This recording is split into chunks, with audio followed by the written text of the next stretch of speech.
Thank you so much. First of all, thank you so much for organizing this conference, for being inclusive, because open-air museums could kind of pretend that none of the other museums exist. You invited us and Vabamu and other museums that are not per se open-air museum. The trip around the Soviet modernity buildings and the trip, a kolkhoz building here in Open Air Museum was very, very valuable. Thank you so much. And about the introduction of about introverted Estonians and Estonian excitement, this is how we are. These Latvians can totally relate. The only groups that are very different when we're visiting Žanis Lipke Museum is sometimes from Israel, because they learn things by asking questions, while, you know, like sometimes we are afraid to ask the wrong questions, and that kind of makes sense. Okay, so we are a museum on an island. I'll shortly give you an introduction just to what kind of a museum it is. And it is a museum to deal with Second World War history, about rescue of Jews, and at the same time about what happened to the Jewish minority, also to Roma people or mentally ill people during Second World War. Still very relevant subjects now. So this is just photo of Riga ghetto, and this is a house next to Žanis Lipke's. This is in his yard. Under that was a bunker built where people, mostly Riga Jews, but also some from Germany, were rescued, hidden, and moved into life, not into death. So this is a sketch of how the bunker looked like. You can imagine how the people walked to the, from the woodshed down in the cellar, and there was a tunnel to escape. So this was their life for more than 3 years, most of the people who were hidden. So how the museum looks like. So this is already the modern version, because those who've been in the museum, you know that it's built in a Lipke's apple garden, but there's also the visual kind of the space that you can see what was the bunker about. As we talked about, very relevant subjects now. During the war and during the Ukrainian war, when everything's very also politicized and we go to sleep and wake up watching news. So there are some lessons about the Holocaust to be learned, obviously. And it's also how the decisions are made on a personal level. So the one person can make all the difference. That's a message in our museum, because of the Lipke family and their friends, those Lipke's family friends who were Jewish or people who they didn't know, they survived. They were probably traumatized. They lost their families. They lost their whole Jewish world in Latvia, but their lives were preserved. Just a short intro about Lipke. So yes, he wasn't a law-abiding citizen. He was a smuggler, worked in Riga port, and was pretty brave, carried a gun, and did all kinds of things, actually to help those who were persecuted. Yeah, looks like regular working class Latvian family that, So this is how the house looked like, just some open airy kind of introduction. Next to the house is the museum that was built. That's where Lipke's family lived from 30s, and the house is still there, and Žanis Lipke's daughter-in-law is still with us in the late 80s. So just to make a bridge, so what the museum does, this is, if you come now, it looks like as if we're advertising something. When you come now to the museum, every fence next to our house is the garden that we have now for the future project. It's always these posters. It's Ukrainian stories, children, older people. You can scan them. You can read just the short quotes, because obviously you can't avoid the stories by a Danish photographer who's been doing refugee projects for more than 10 years, Martin Thello. So we did it with support of Danish Institute. And the people come and they can read their stories, and if you want, you can Google them. It's brothers and sisters. They have information in English and in Latvian for those who read Latvian. Why it's important. So this is a quote by Elie Wiesel. It's a famous one. The Holocaust wasn't inevitable. It happened because, as Elie Wiesel said, the world knew but remained silent. So I think we live in a time now that we are not silent, not about Ukraine at least, right?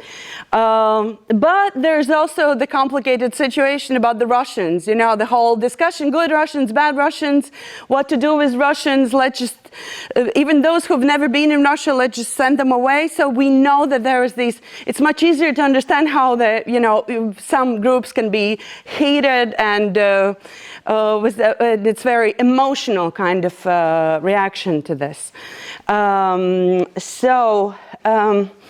Just few faces of the people who were rescued. He was almost rescued to the end of the world. Zelig Shmulian doctor. He facilitated rescue of the German Jewish daughter and mother and a daughter, Hannah and Sophia Stern. We'll get back to it because there's one of the VR programs now about that. From all that picture of the Riga Jews from Moscow Strasse, from Moscow Vorstadt, the one person survived, Chaim Smolyansky, who was friend of Žanis. Everyone else was killed in Rumbula. It's a Jewish Holocaust. There was a massacre in Rumbula Forest where during 2 days, 25,000 people were killed near Riga. Okay, so the war ends. Those are some of the rescued people, Žanis and Johanna. And how do we mark spaces in Riga city? You've heard about Stolperstein in Germany, probably, you know, where they put the signs with the names and where the people were killed, who the Jews who were killed. We had a different project from Riga when Riga was a cultural capital, so we spread these signs that were done according to the Jewish community. It's very important to involve the community. Once you're talking about them, you can't make decisions without them, right? That's a good way. So just to show the places in a very city center under everyone's eyes where their hiding places were. So it's kind of to build a different geography of Riga. And we've done tours also in pandemic. It was when at certain time you could do the tours outside. So we're not open air museum, but we just used open air for museum purposes because we couldn't host people inside the museum. And those who've been in History Museum in Latvia, the National History Museum, it's in that building. So when there was an exhibition about sanitary, like about 100 years of Latvia, you know, Estonia, Finland, we all celebrated. Part of the exhibition was about Ozol's family who rescued Jews. They tried to rescue 6 or 7 of them, and then they managed to save 1 life. And we were lucky because, you know, these stories usually don't have 3D objects. So we did a lot to get these keys from the family. So that's Ozol's family, how they looked like. Okay, so about activities in the museum. Of course, we have educational programs about the different issues, about the anti-Semitism or about the Jewish rescue stories or who were the people who rescued. We have Maya Meyer-Osha, who works as a programs, and she's an expert about educational programs. She comes from Liepāja, so we have also a lot of information, not about only Riga and all Latvia. She's done a very deep research also about the Liepāja Jewish history. These are literally from 2 or 3 days ago. We have school groups that come. Usually, you know, Holocaust. It's like high school students, older, not for kids, you know, that kind of story. And since also the movie was made about Žanis Lipke, the first ever feature movie about the Holocaust in Latvia, it's in English called The Mover. So we had a lot of visitors who either watched the movie or wanted to get prepared for a movie who came. But we didn't have really much to offer the kids from the first class till 6, 7. So this is a project that was done just before pandemic, before the state was closed, museum was closed. It's called The Boy and the Dog. and it's an object theater. So the story of the Jewish rescue and whatever's happening in the Latvia during Nazi occupation is told from the perspective of Žanis Lipke's son, who is between 8 and 12 during the war. So here, okay, it's dark, but you can see how the museum space, like whatever, we have a main exposition hall, we have a well in the middle that collapses, so just to create the space for the theater. And the story is told with all kinds of objects that you could find in like that musician yesterday, what we had, Estonian. So exactly the same theater, like about the jackets, different jackets that are used, different tools to tell the story what happened to the Riga Jews or how this rescue actually happened. So there's some kids running outside. So just to see how the museum looks now, like a few days ago. So it's a one actor. And you see, we've covered exposition, all the displays, and turned the museum into theater. We use quite a lot of theater, actually. Turns out it's very popular. The only thing we have to explain people is when you come for the theater, doesn't matter for kids, for grown-ups, you are not able to see the museum. They usually want both, but this is not possible. So, and one of the last programs that were developed by Tomsone, she's our new educational specialist, is about how during the war people and kids learned a lot about the people are hiding in the cellars and in subway stations and whatnot. So from all these different testimonies that we've collected, so what would be the lessons to learn about the life in bunker, some survival skills. So what we can learn from the history in very kind of basic way, and also entertaining in a way, where you can learn about these things. So this is about the program about the experience of the in the bunker and survival strategies, and this is and people can come before and do also to see the theater. You see, these are different objects that are instead of actors kind of performing in the play. So when you come inside museum, it kind of starts like a movie. You come from your free wild world that's usually sunny and, or not sunny. You come into this narrow entrance, and then you hear the story, or you take the audio guide, or have a tour. It depends.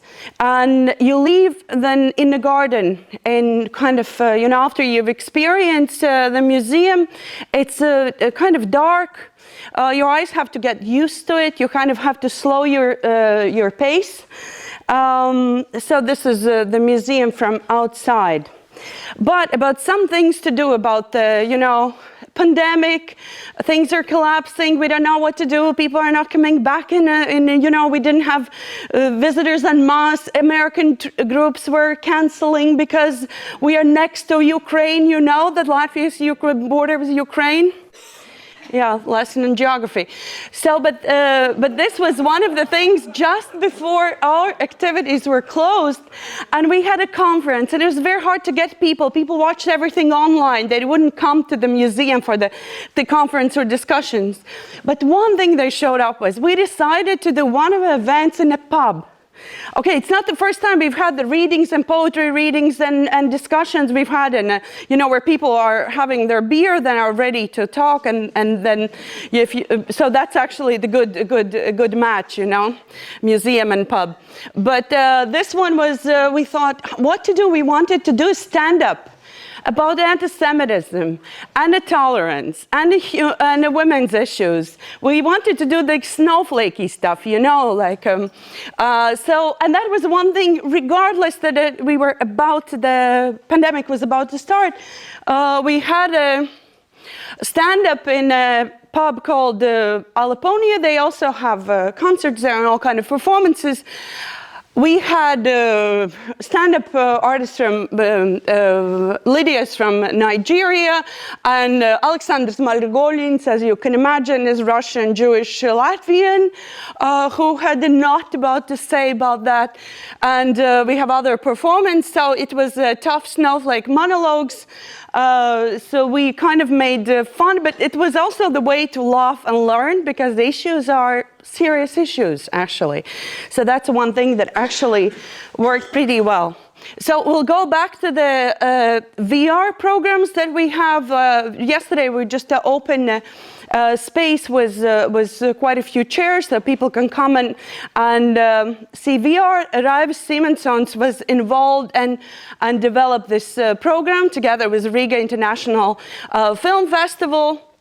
So this is like just literally the first photos how it happens. You see there also visually it is in a bunker. In the museum we have a cellar, there's exhibition hall, and this is how it looks like. It's made also in the same way how the bunker was made.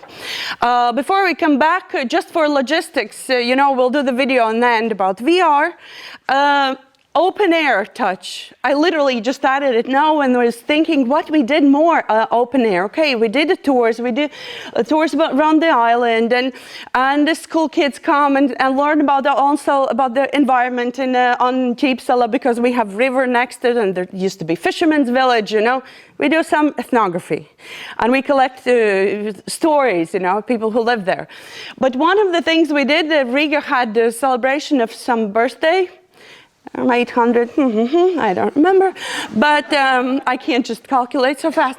But there was a huge theater, open air theater, that involved the local population of Rezekne.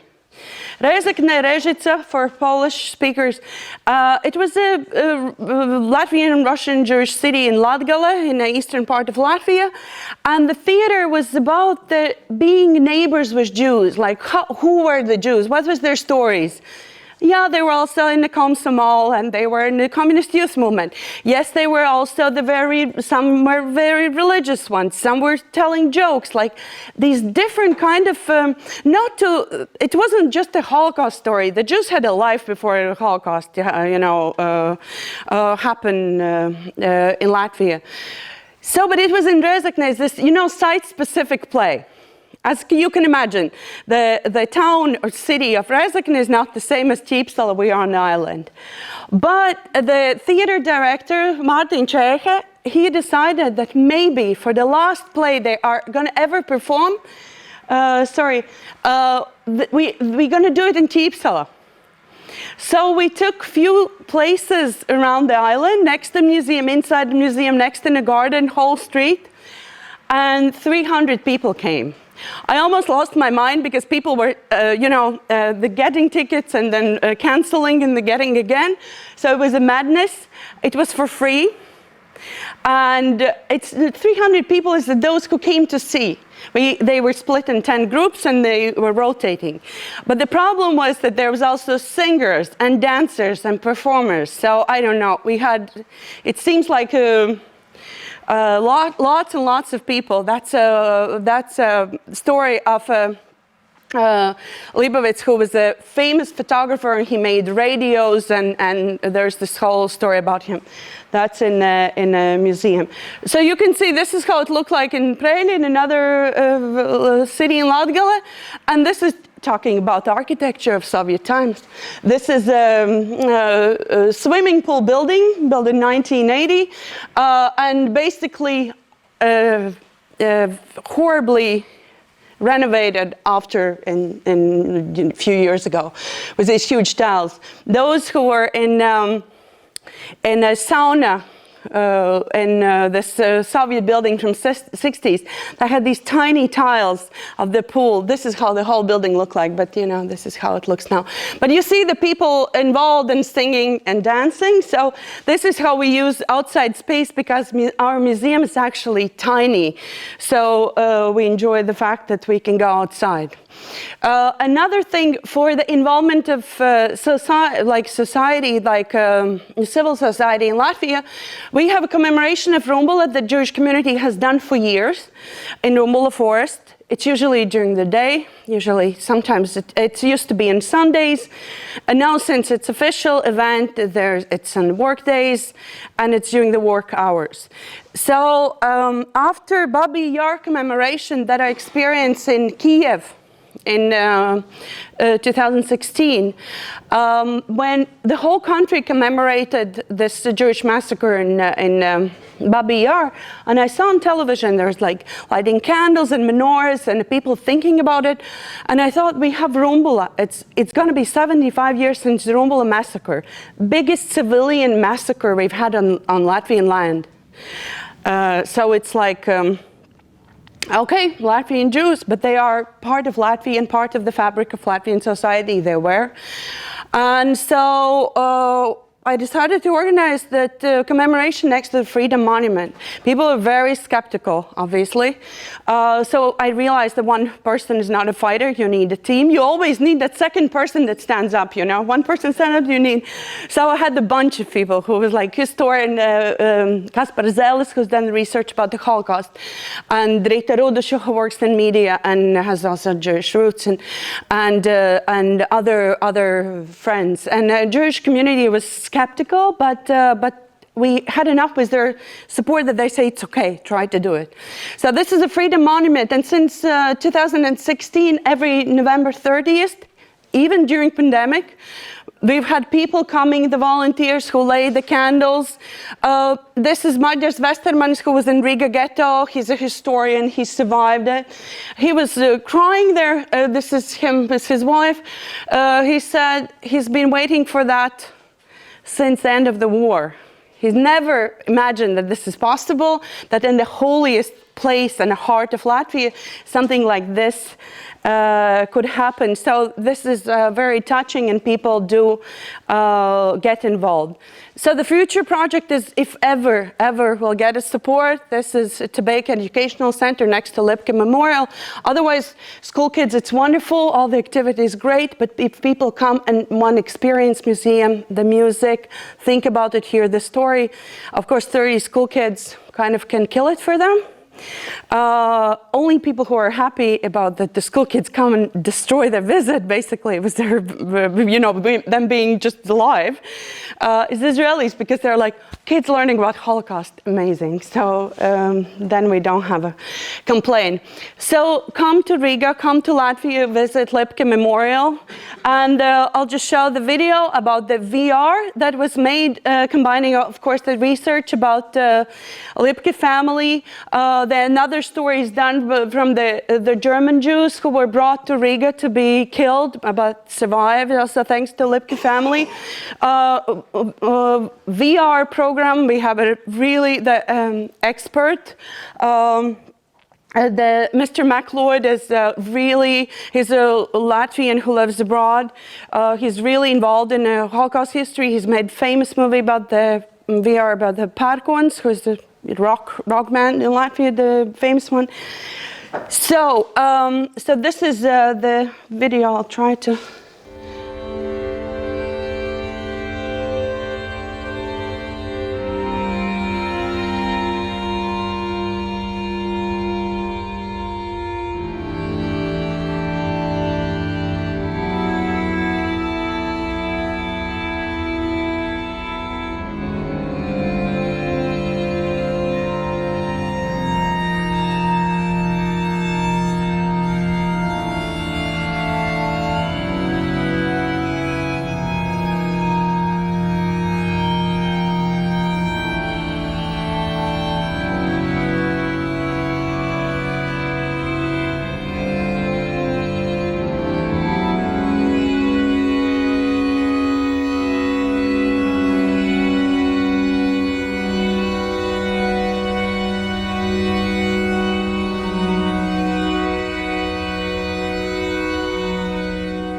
You need a VR to properly show it. The objects that you open and learn the stories, the way how you learn about things, it's very intuitive. For older people, not so much. The kids are like, just give them VR, they are into the story. And what they told, because there was the Raivs worked together with university psychology researchers of the games, who follow these things. So they asked the teenagers, so what do you think? And they said it was completely different visit for the museum after they've done the VR, because suddenly those objects, inmate objects that are in a display on the museum, you see how they were used or where they were used, or so they had a connection to this virtual world and the world of history. Yeah, so thank you so much.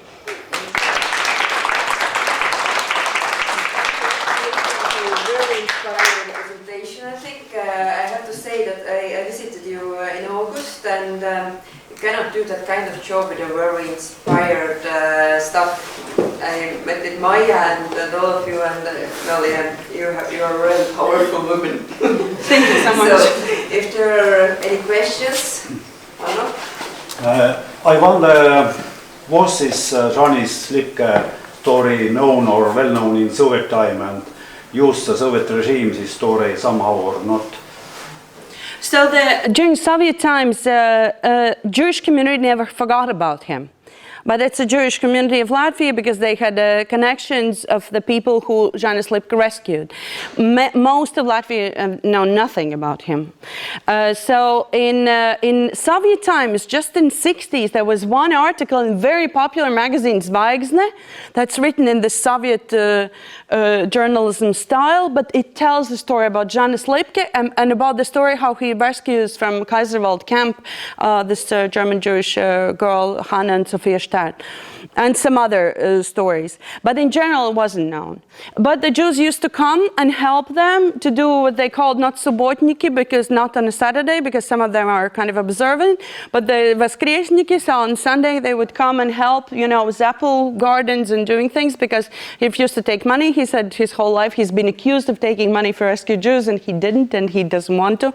So anyway, so the people would come and help, and the Jewish community, kind of half underground, when they were celebrating Jewish holidays, they would invite them. And these young Zionists were very surprised, everyone's young and looking for brides or something, and there's this older couple sitting, so that was kind of the story, So most about the Žanis was learned already in the 90s, and of course, this museum was built in 2012, Yeah, thank you for the amazing presentation. I would like to ask about students who come to and learn about the Holocaust. So, how does their perspective shift when they first come to the museum class programs, and how they leave? Because, So we had different. You had a question about the Russians, because we have very different also the takes and attitudes. And in general, Russian schools know a lot about Second World War history. It's because maybe they study different perspectives. I don't have a good explanation. So they usually come with knowing very little. The Holocaust in the school used to be the one lesson in 9th grade and one lesson in 12th grade. Obviously, they need an introduction and some perspective while the Jews had to be rescued. You just can't start with the Jewish rescue. Also, to talk about what happened to the rest of Jews. More than 70,000 Jews are killed. But they do all kinds of the programs. They answer, as you mentioned, open-ended questions. They try to think what you answer to someone who's you have to risk your life just to hide someone you don't know. So it's the people usually have these. The smaller kids always say they would want to help and rescue everyone till they kind of learned about what were repercussions about these decisions. School teachers usually sometimes they write essays about it. Sometimes they answer questions to the list that we can look at. So it also depends on the age of the visitors, and sometimes they watch the movie and learn in the museum. They watch the movie of Žanis Lipke, so they need some more of the context of what was happening. Yeah, but for school kids, it's. I think the part of it, because it's dark, you've been there. It's kind of dark. There's some music and sounds, so it kind of slows them a little bit down before the educator can take over and get the answers, yeah, or get them involved. Works for itself, I think. Yes, sometimes. So if you're yeah, please. Thank you for your very dynamic presentation. I have just one question. Do you have any research project with the survivors or survivors' family who immigrated from the country or made a Aliyah to Israel? Yes, the museum started because of David Zilberman, who lived in Riga in 60s.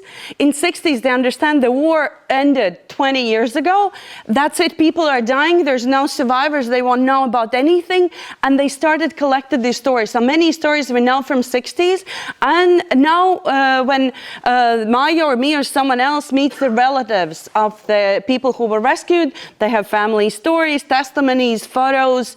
Yes, we do interview. We did also the project with high school kids where we taught them how to interview people, and they did the interviews, about the people who witnessed the war, who were the during the war, they were nurses, or they saw the massacre of Jews, There were kids and teenagers during the war, so we had that project too. Yeah, that's very important because, it's 2000 something, and now we say the people of this generation is leaving us, yeah. Thanks. I wanted to ask what the relationship is with Jewish Museum of Riga, because they have quite different exhibition and also different programs. I think if we have two museums. Yes. We have a ghetto. Yes, I meant not the ghetto. Yeah. Well, there is a ghetto museum and the Jews in Latvia museum. Jews in Latvia museum has also, it's like a research center. They have archives, and they do really, really good job preserving all the testimonies that were given also in Soviet times, not only now. So that is a big resource. We live in a small country. We know everyone on first name basis, obviously. And also, if you work with the themes with Holocaust, or if you work with minorities, then obviously we are very, we work together. We organize either conferences or workshops together and visit each other. And yeah, that is a very tight connection. We are not under any Jewish kind of entity, meaning not our organization that usually people think that maybe we're connected. No, it's usually these. They are colleagues and they are experts, so we do use their expertise and are connected with them. Yeah. Thank you for a very interesting presentation. Yes. Do you have Latvian Jews, or they are all Russian Jews like in Estonia? We don't have any more Estonian Jews. Yeah, we have Latvian Jews, of course. Yeah, we have. First of all, about more than 200 people were rescued in different places. Then we had also survivors, altogether about 2,000 who came back. They, of course, intermarried with Jews from Kiev or Jews from some others from the other places, which is because most of the Jewish women population was killed. And the Jews came back also, those who managed to escape to the Soviet Union in the last moment. Those also, many came back. So we had a pretty big Jewish community. It was the Latvian Jews and Soviet Jews, but then 70s, and Jews are allowed to leave for a very short time to move to Israel. And then, of course, 90s come. But we have about 9,000 Jewish population of Latvia. Or they are speaking Latvian? There are Latvian and Russian speakers. Most of the people I've met, they do speak Latvian. Even if the families, they speak Russian for all kinds of reasons. Also, when the Latvians gave passports to those who have roots in Latvia before Soviet occupation in 1940, half of the Jewish population got these passports. So it means that, yes, they were part of the Latvian community. So we have both, yeah. So, but it's often used in... it's often used in, how to say, in propaganda or in anti-Semitic statements that all the good Latvian Jews, local ones, our heart of the land, were killed, and all the ones that are now here, oh my God, they're all Soviet Jews and they're Russians and occupiers. It's very, it's a narrative, but we don't have the facts that support it, because we do have both in Jewish communities, both. Yeah. But to have also possibility to speak about it during the coffee break, because lack of time now. I want to conclude. I like a lot to maybe the most important things that you said, that one person can make a difference. It's not only about Jewish Museum, it's about all of us. And also we don't have to be silent, we can't be silent. So very, very important things. And I really hope that you have your House of Courage once. I know it's a very big project. One day, yeah, that you have possibilities to, well, to spread your actions. So great job. Yes, thank you so much. Thank you. Now we can have